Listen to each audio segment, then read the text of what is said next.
Afternoon. I assume you folks can hear me? We can. Great. My name's Scott Wolf. I'm the Executive Director of GrowSmart Rhode Island. I'm going to elaborate on some of the excellent points my colleague John Flaherty just made. We are an organization that's focused on promoting community and economic revitalization and improved quality of place throughout Rhode Island. And we believe that strengthening public transportation is critical for achieving all of these objectives. We are open to a multi-hub approach to the public transit system in downtown Providence.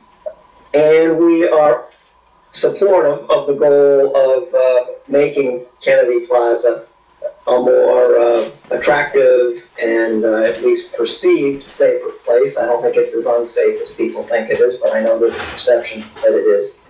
But we don't think that the current plan on the table is a good approach to achieving either of these objectives. At the very least, we think any plan for changes in the transit system in downtown Providence and elsewhere in the state should insist on doing no harm to riders. That's a very modest threshold, I think, that needs to be adhered to.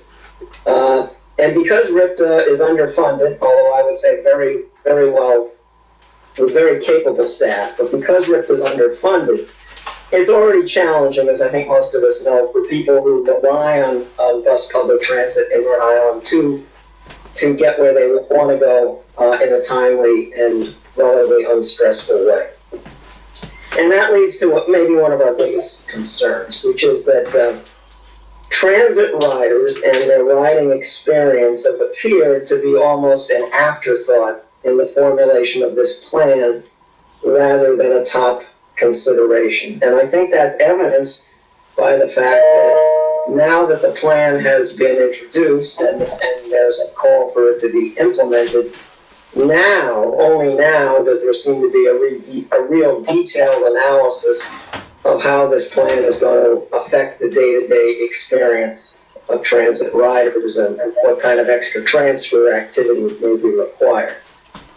So, if we're going to go to a multi-hub system in downtown Providence, again, we think another threshold requirement should be that at least one of these hubs has a critical mass of bus berths and destinations and amenities to ensure a good rider experience. We don't see this current multi-hub proposal meeting that criteria. And finally, I would say that in this era of increased focus on equity and racial reckoning, let's remember that the majority of bus riders passing through downtown are minorities.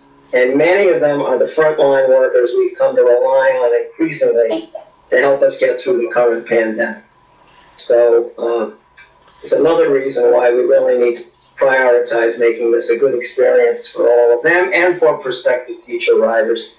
And I thank you very much for your time and your patience on the Providence Zoning Board. And I know it's sometimes challenging to have to hear so many different comments, but I think it's very worthwhile. Thanks a lot.